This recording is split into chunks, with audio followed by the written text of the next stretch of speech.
reading it with Doug there in the Psalm as he read it in 18. Of course, you read into 6, and it's the familiar part that we know about it. But when you look at verses 4 through 6, this Psalm is David's cry out of being delivered from his enemies. And the enemies in this case are people. And sometimes our storm is either individuals or situations or struggles that we're going through. And touch base once again with Keith and this afternoon, and he said it's getting, the storm's of course ramping up. It's getting tougher. And here is as David talks about the pangs of death surround me, the floods of ungodliness made me afraid, the sorrows of Sheol surrounded me, the snares of death. And then we didn't finish that, so I'm going to look at verse 7. Then the earth shook and trembled, the foundations of the hills quaked and were shaken because he was angry. Smoke went up from his nostrils, devoured fire from his mouth. He bowed the heavens also and came down with darkness under his feet. And there's a storm here. Verse 12, brightness before him, thick clouds passed. So sometimes you call to God out of the middle of the storm. And I thought about all the examples. And we're going to eventually get over to a New Testament storm. But it's interesting how that storm occurred and what happened as a result of it. And it's not the normal one that you think of. We don't want to think of Jesus on the lake with the disciples. But I'm going to look at one that happens a little later than that. But you think initially of the major storm that occurred with Noah, and he builds the ark for the saving of all mankind. And he's given instructions in a time when they'd never seen a storm. They'd never experienced all the fury and the things that were going on. But there's a great deal of trust that Noah has there. You've got the situations all throughout the lives of individuals, the Old and New Testament, where they learned to trust God in the middle of very difficult circumstances. And there is an occurrence in the New Testament that is an interesting, it's not a text we study a great deal, but it is the story of Paul's journey in a storm on a boat. And some of the things that are said during that, this may be a little unique. I'm kind of wanting to look at just some of the phrases that Paul says that establishes how he looks and trusts God. You know, at this time in Paul's journey, we're looking at Acts chapter 27. I'm going to start there. And right at about we're going to start into it because really it's the entire chapter. It's verses 1 all the way, but just not time to read the entirety of the chapter. But they're delivering Paul and other prisoners. And they're on a boat, ship, that they get ready to put out to sea. And they find an Alexandrian ship by verse 6. They're selling it to Italy. And Paul says they put us on board. In verse 9 through 10, his dialogue starts about this particular journey. Now, we don't know originally in this journey that Paul's been given any kind of a warning. And when we look, now when much time had been spent and sailing was now dangerous because the fast was already over, Paul advised them. And of course that meant time-wise. It was storm time in this area. Time of the year when there was obvious storms. And Paul, makes this observation. Here's his initial thought about, as they're going to, man, I perceive that this voyage will end with disaster and much loss. Not only of the cargo and ship, but also our lives. Now that's Paul's initial feeling. What you got to remember now, see, this is not Peter. If this were Peter making this observation, it might make a little more sense. But this is Paul the tent maker, who, and we don't have a lot of information about Paul, whether he enjoyed being on the water or not. But in this particular time, knowing the fact that the storm season was about, Paul says that this is not a good idea. He's kind of like the initial moments of a popular show that many of us, I'll age myself, just sit right back and you hear a tale of a fateful trip that started from a tiny port aboard a tiny ship. Many of you are hearing that song in your head now, And then, see, we don't know a lot about the skipper on this particular cruise or the mates that were on it, but what Paul was saying, this time of year, this is not a good idea to take this particular journey. If it's not your boat, people won't listen. Paul here You know, he's concerned about himself. He's obviously concerned about other individuals. But as he's getting ready to take this journey, this is one, he's initiated this journey. His call for his Roman citizenship is what's put him in this whole journey. He's gone from house to house and different places where they've kept him under lock and key. And now they got him on the boat. And on this boat as well, we're going to find that they're also being restrained even while they're on the boat. And as they go into this journey, and it says, nevertheless, the centurion was more persuaded by the helmsman and the owner of the ship than by the things spoken by Paul. Here's the first thought I want to share with you in reference to storms. You may know there's a storm coming, but it doesn't matter how much you tell individuals. If they don't know you and they've got their own agenda, they're not going to listen. How many times have you or have I known of individuals' lives, maybe choices they're making, maybe some situation they're going into, maybe some of the individuals they're choosing to spend their time with, and we see that there's trouble coming, but they won't listen.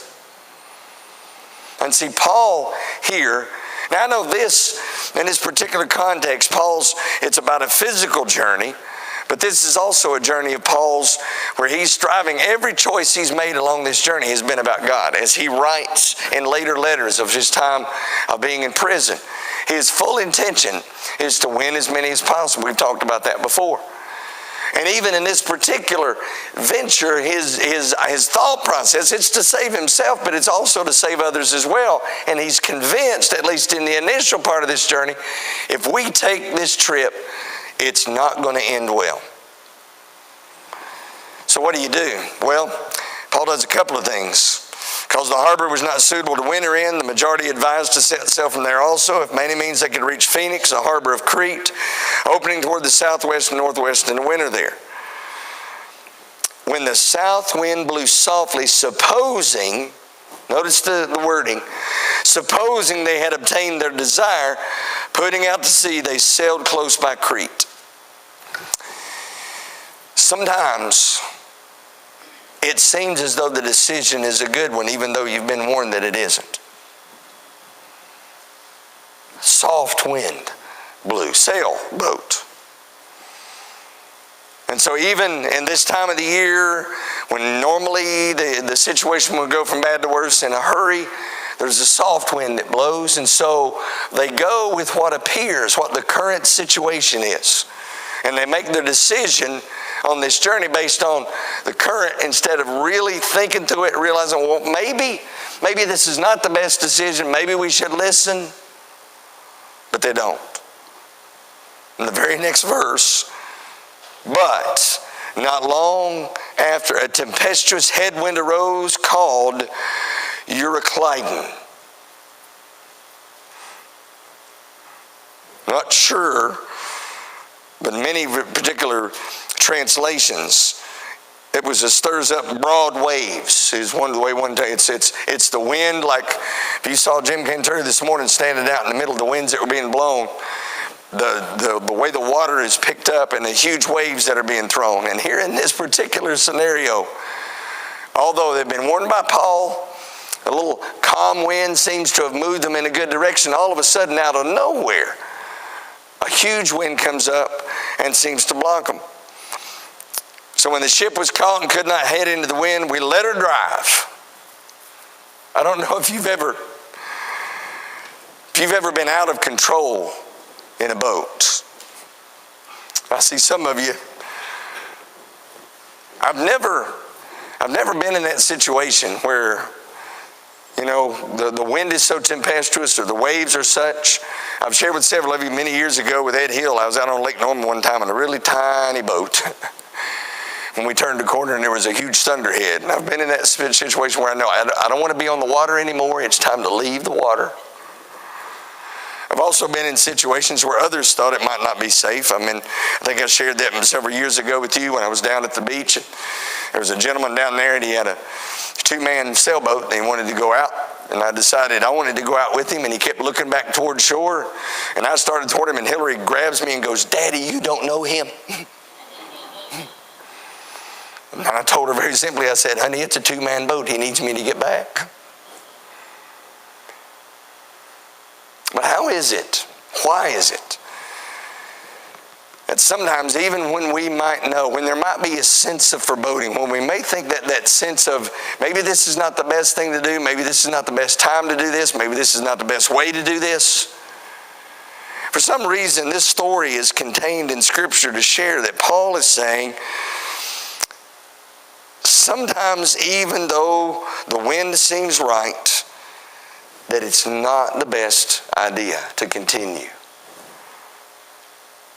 The ship was caught, could not head, running under the shelter of an island called Clauda. We secured the skiff with difficulty.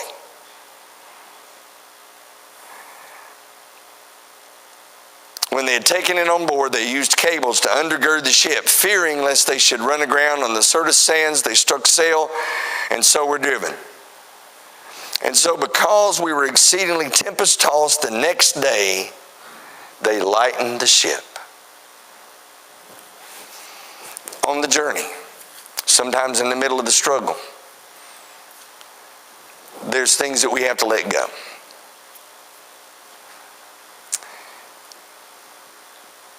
Anytime you face a storm, and the words came to me of a song, and I thought it was in our book, and I was looking at the wrong title. It's called The Storm Passes By. And I want to read the words to you and just share a thought. In the dark of the midnight I have oft hid my face, while the storms howl above me and there's no hiding place. Amid the crash of the thunder, precious Lord, hear my cry, keep me safe till the storm passes by. And it's the second verse that's interesting. Many times Satan whispered, there is no need to try. There's no end of sorrow. There's no hope by and by. But I know you are with me, and tomorrow I'll rise where the storms never darken the skies. When the long night is ended and the storms come no more, let me stand in thy presence on that bright, peaceful shore. In that land where the tempest never comes, Lord, may I dwell with you when the storm passes by, till the storm passes over, till the thunder rolls no more, till the clouds roll forever from the sky. Hold me fast, let me stand in the hollow of your hand. Keep me safe till the storm passes by. This particular journey with Paul in the boat in this storm is more than just, it's the whole collection of his journey. He'll share later as he writes to the Corinthians. In fact, look over at 2 Corinthians chapter, I think it's 2 Corinthians 8.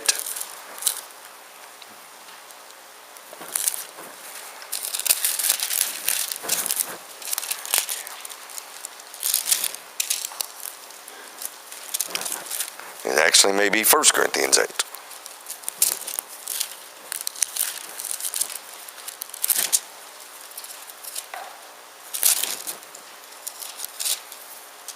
That's why I should have looked that up before. Yeah, 2 Corinthians 11. Beginning of verse 23. Are they ministers of Christ? I speak as a fool. I am more. In labors more abundant, in stripes above measure, in prisons more frequently, in deaths often.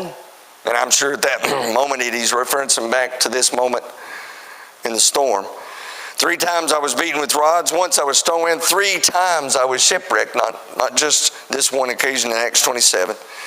And night and day I have been in the deep.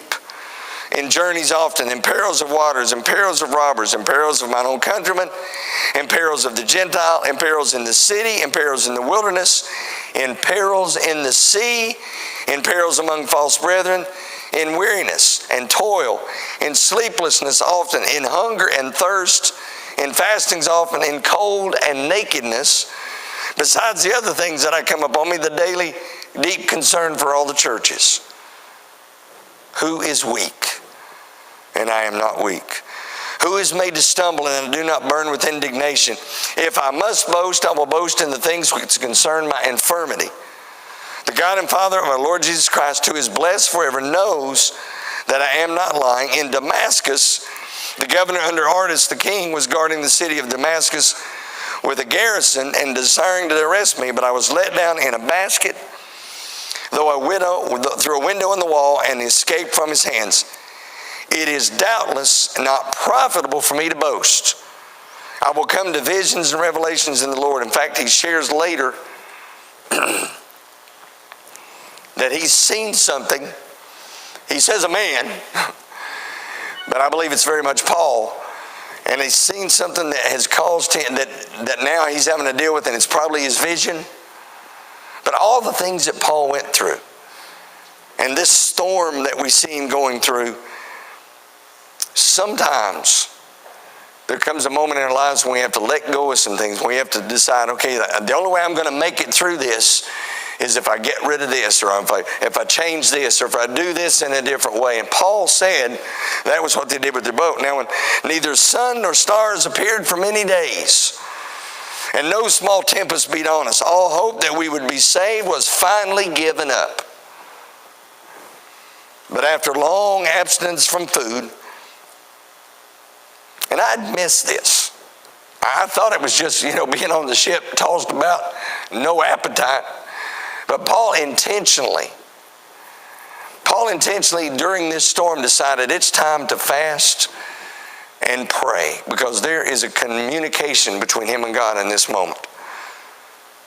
Men, you should have listened to me and not have sailed from Crete and incurred this disaster and loss. Now, about that moment, if I was on the crew, it'd be one of those moments that kind of be like the situation with Jonah. Remember what happened with Jonah? Jonah actually, they're on going away, running from God. And then Jonah finally fesses up. The only reason you're in the middle of this storm is because of me. And they decide, all right, we get rid of you, maybe we'll be okay. Now, there's no discussion of that here, but if you got the individual that told you, I told you from the start this was a bad idea, and you're on that same boat with him, how are you going to feel about Paul? This is not one of those I told you so moments you're really going to be thrilled about. And now I urge you to take heart, for there will be no loss of life among you, but only of the ship.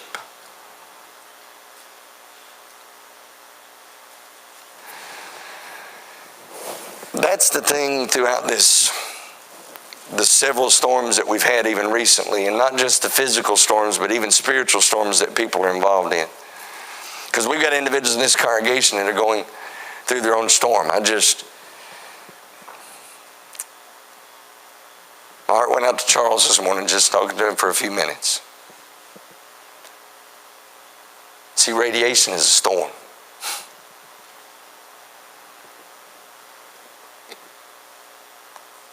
And sometimes in the middle of the storm itself, you can't see the sun anymore. You feel the struggle of every moment. He said, I just feel so weak. And I'm convinced in our lives that it's in the middle of that storm, in the midst of the storm, when we are at our weakest and when we can't see the sun, and all we can hear is the crashing of the waves and the blinding light of the lightning and the sound of the thunder that just gets to us. In the midst of Paul's abstinence of lightening up and also focusing on him, he listens and he hears this promise. For it said, by me this night an angel of God to whom I belong and whom I serve, saying, do not be afraid, Paul. You must be brought before Caesar. And indeed God has granted you all those who sail with you. Therefore take heed, men, for I believe God that it will be just as it was told me. Sometimes our only hope in the middle of the storm is to listen to the promises of God. And to know that no matter how bad the storm gets, no matter how difficult it is, He's going to be with us. Now, the way this whole journey ends up is interesting. I do want to read the finishing part of the journey for you. However, we must run aground on a certain island. Wait a minute, you said we're all going to be okay. Well, we are, but the way that's going to happen is where you got to trust me. You walk up to the captain and say, Captain, the way you're going to be safe is you're going to have to bring this thing onto the rocks. Excuse me? That makes absolutely no sense. What do you mean? I know, I've sailed this. I know where the rocks are. I know where they're not. I know where we're supposed to go. However, we must run aground on a certain island. Now, when the 14th night had come, as we were driven down the Adriatic Sea, about midnight, the sailors sensed they were drawing near some land. And they took soundings, found it about 20 fathoms. Then they gone a little further, took soundings again, found it to be 15 fathoms. Then, fearing lest we should run aground on the rocks, they dropped 4 anchors from the stern and prayed for day to come. And as the sailors were seeking to escape from the ship, when they had let down the skiff into the sea, under pretense of putting out anchors from the prow,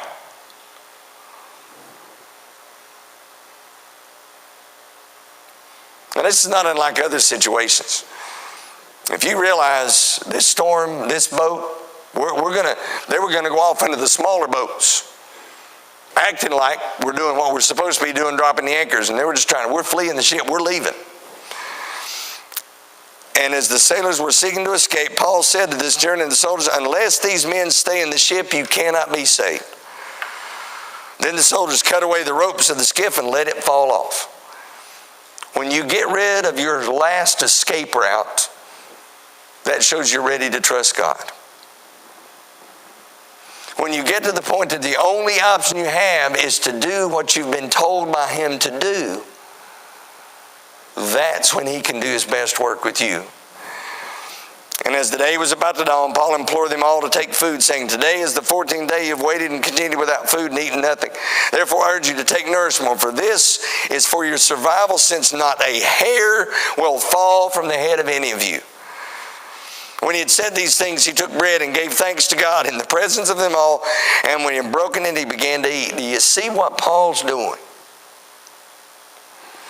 He's putting everything that's happening here. We're in the middle of this. We've done everything within our power. I'm going to tell you, I'm going to introduce you to the one who's going to save us.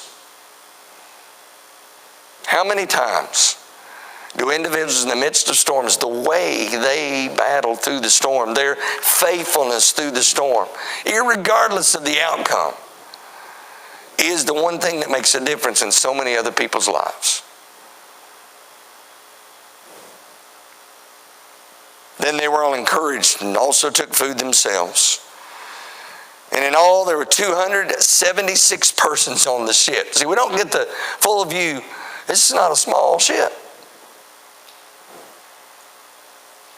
And when they had eaten enough, they lightened the ship, threw out the wheat into the sea. When it was day, they did not recognize the land, but they observed a bay with a beach, under which they planned to run the ship if possible.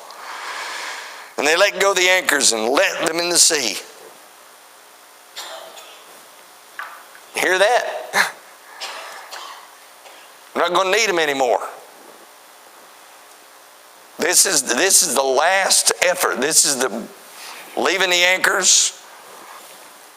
Meanwhile, losing the rudder ropes, they hoisted the mainsail to the wind and made for shore. But striking a place where 2 seas meet, they ran the ship aground. The prow stuck fast, remained immovable, but the stern was being broken up by the violence of the waves. And the soldiers' plan was to kill the prisoners, lest any of them should swim away and escape. But the centurion, wanting to save Paul, kept them from their purpose and commanded that those who could swim would jump overboard first and get to land, and the rest, some on boards, some on the parts of the ship.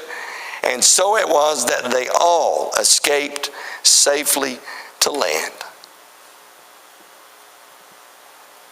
How do you survive the storm? 3, I've kind of mentioned them already, but 3 quick thoughts. Sometimes you learn that it's necessary to lighten the load. You always need to listen to the Lord. And most importantly, you've got to trust that God will keep the promises that He has made. He made a promise to Paul, but it was in reference to all the individuals on that ship. Whatever storm we're in, no matter the result of that storm, God's made promises that live faithful and true. Because he wrote a letter to a group of individuals many years later who were in the middle of one of the greatest battles, the very battle for their lives. And he said, be faithful till death, and I will give you a crown of righteousness. There are things worse than death. Not having a relationship with God. And so my prayer throughout this storm and any of these has been the opportunity that this storm and other storms, whether it be Harvey, Irma, cancer, as any one of those gives us an opportunity for individuals to see that no matter what's happening to me, in the middle of this, I still trust God, and I'm going to do everything within my power to make sure he is always praised by my life, and even if it is the case, by my death. You see, that's the thing that God knows more than any of us. There's nothing that Satan can do to us if we trust God that will keep us out of an eternal existence with him in heaven forever. Nothing. That is an ultimate promise of no loss of life, and the promise that God gives us. This evening, maybe you need to restore your relationship with God. You need to kind of get back on the ship. And you can do that personally in prayer if it's something you need to let your brothers and sisters know. That's why we have this song in this moment. Maybe you need to become a member of God's ultimate crew that's headed to heaven. Initial penitent faith, confession, baptism into a relationship, into Christ, being sins washed away. Any way that we can assist you this evening, would you come as we stand and as we sing?